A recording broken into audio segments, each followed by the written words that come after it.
is a word we threw around a lot. But, listeners, here's the quiet truth. Behind boardrooms, dashboards, and quarterly reports, middle managers are quietly drowning.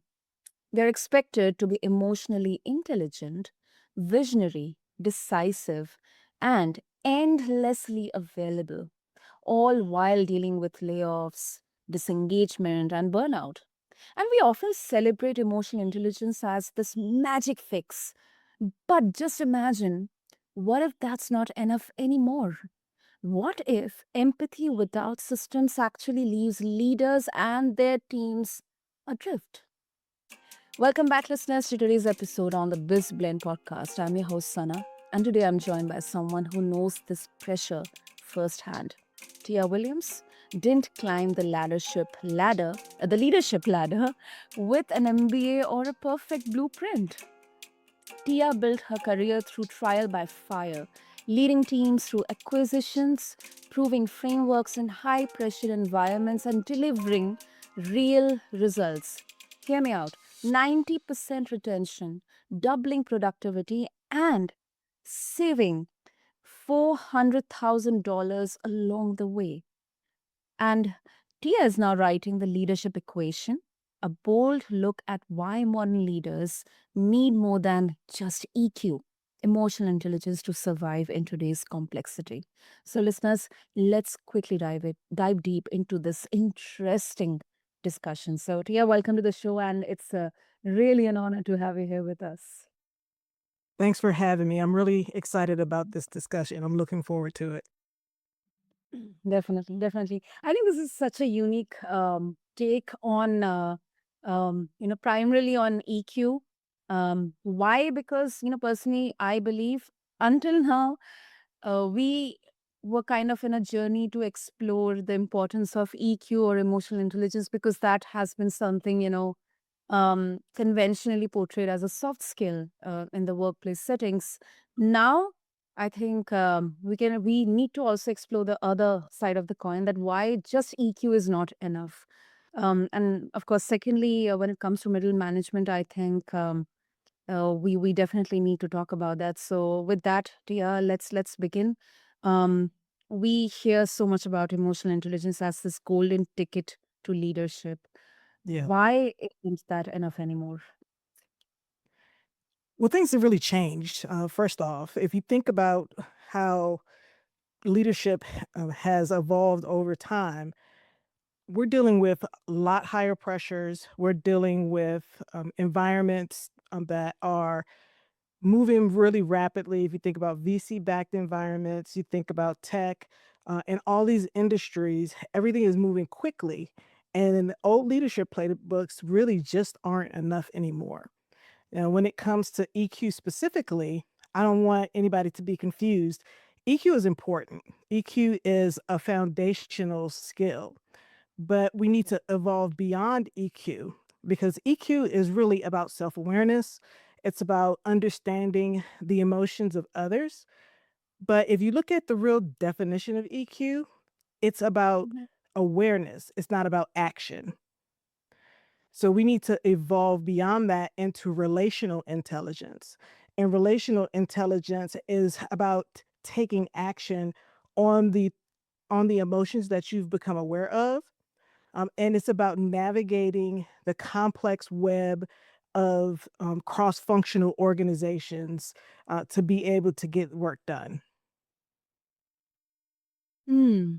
That's quite crisp and clear. So, correct me if I wrong, if I'm wrong, Tia. So it basically means that we know the theory, but the gap is exactly where, this is not practiced, or the practical itself is kind of, having that gray area, or it's kind of a low hanging fruit in there that is not discussed or talked about, right? Yeah, yeah. So essentially, if you think about it like this, in practice, there are a lot of leaders that have gone through EQ training. And as part of that, a lot of organizations have leaders with really high EQ. The engagement scores are really high, but Mm. productivity is lacking. Accountability is lacking. So a lot of organizations are starting to find that EQ alone is not enough, that they're still not able to meet the strategic objectives that they're targeting because these leaders are missing this particular skill, right? There's a gap there, and relationship intelligence fills that gap. Now, I think a lot of experts are realizing this, and what they're doing is they're trying to take, relational skills or pieces of skills and put them into a box with EQ, as opposed to saying, "Hey, EQ was step one. Now we really need to think more broadly about, relational intelligence, and how we navigate these really complex organizations and how leaders take action.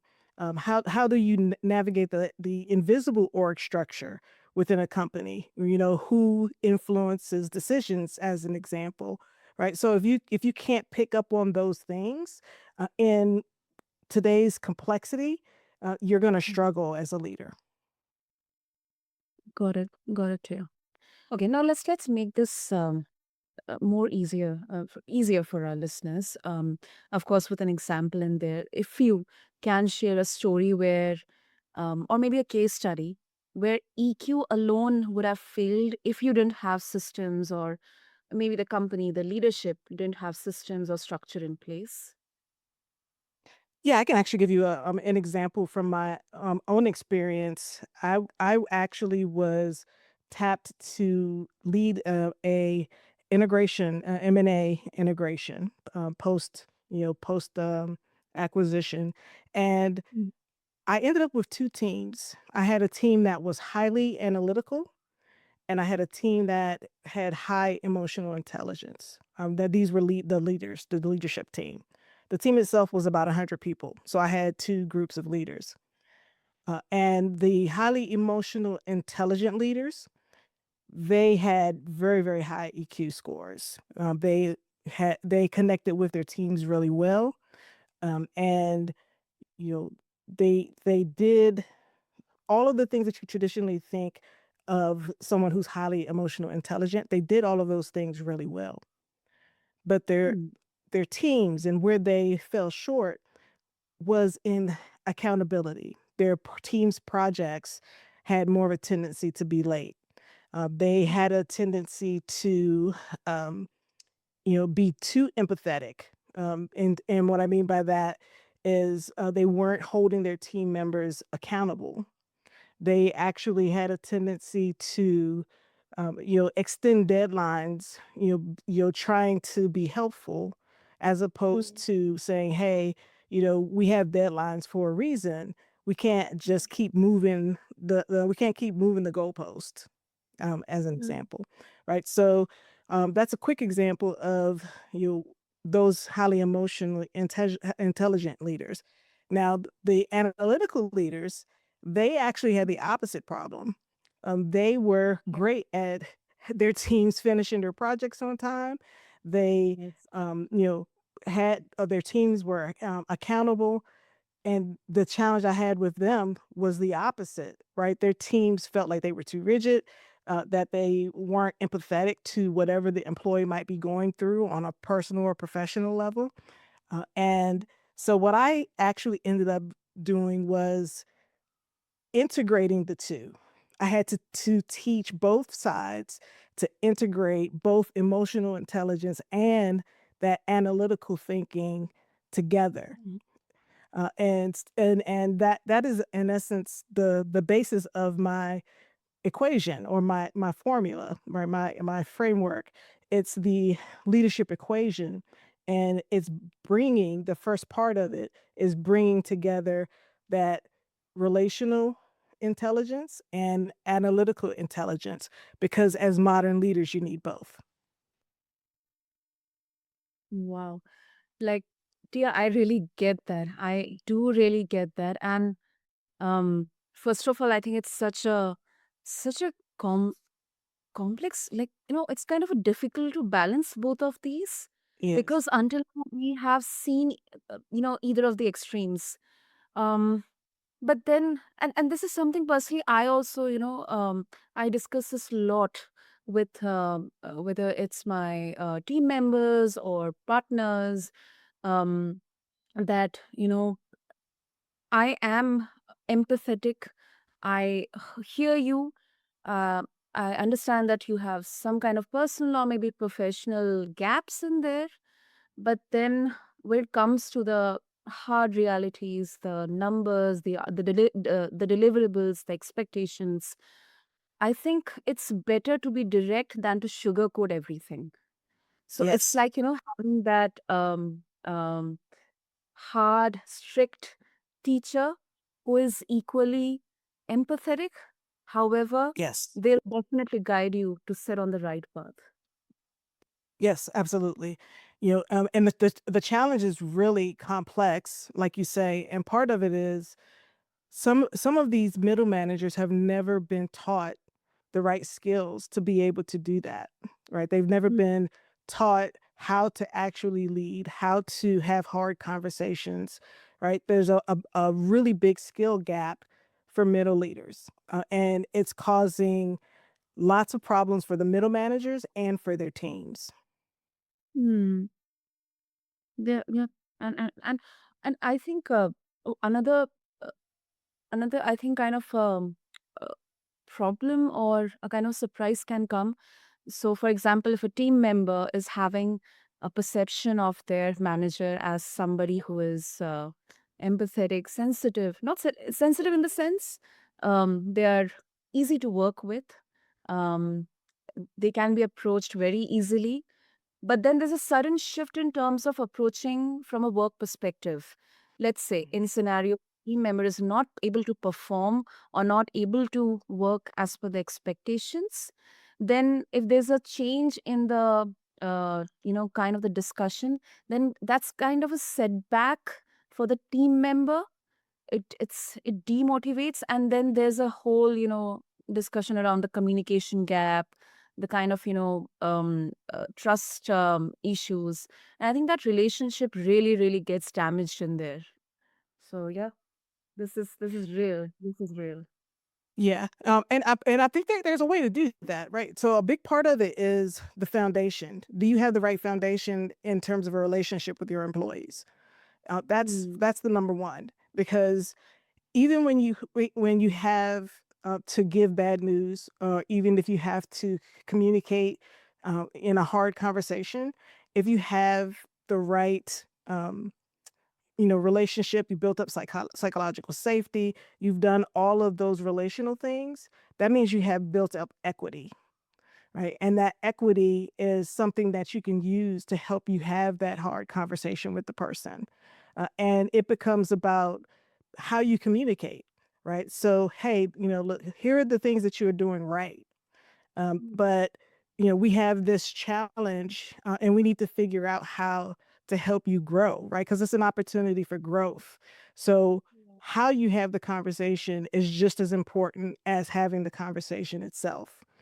I've had to have that conversation with lots of employees through the years, and the most successful conversations are the ones where you approach it as, yes, this is a challenge, but this is an opportunity, and I'm here to Mm. help you, right? Through this. I'm here to guide you through this, so that we make the best of that situation. And I've had many employees turn around from bad employees to being excellent employees, because of the way that that conversation was handled. Mm. Yes. I think the best thing is it is possible. There is a solution in there. So, Tia, as we have now got a very clear understanding of the status quo, the gap in there. Let's try to understand the solution. So, let's say if someone who's listening to us today, they wanted to start implementing or start with the execution, specifically around systems based leadership or relational intelligence. What's the first step? So I think the first step really is, if you're trying to implement it as a leader, you have to really co-create with your team. You have to say, okay, so this is how we're currently working, and here are the challenges that we have. We're trying to grow, we're trying to scale, and because we don't have the right systems in place, it's impeding our ability to be successful, right? So communicating with your team that this is what we're trying to do. Here's why we're trying to do it, and then co-creating with them so that they have ownership as well. Because one of the mistakes that people or leaders can make is to make the change to their teams. People don't appreciate it when they feel like new processes or new implementations are done to them. Man, when you co-create those with them, they have ownership, and they're able to voice, challenges that maybe we don't see as leaders. So by co-creating them, and then you ultimately saying, "Hey, okay, this is what the final process looks like," they're much more willing to adopt and adapt as opposed to the silent pushback, and you see longer term adoption because you've taken that step. So to me, the first step is communicating with your team. This is what we're trying to Mhm. achieve. Here's the challenge. Here's what's holding us back from Mm. meeting our ultimate objectives. Like long term, we want to continue to grow. And the way we're currently doing things will only take us this far. So step one is communicate, and then step two is co-create. Hmm. Yeah, yeah, and I think this is very, very powerful because it definitely takes leadership out of the clouds and puts it into process. Almost like converting these soft skills or the wisdom into something which is definitely measurable and repeatable as well. Instead Exactly, of exactly. just, words like inspiring people or you are a part of this family and all that. So definitely, definitely, Tia. And uh, Before we wrap up, I think we need to address this a bit of a skepticism, or I would say a bit of a nuance in there that through this, are we over engineering leadership here? Like, if we need frameworks, formulas, analytical approach, equations, aren't we turning managers into machines instead of humans? Absolutely not. Right. So first, my system is very much more like scaffolding than it is about being rigid in terms of framework.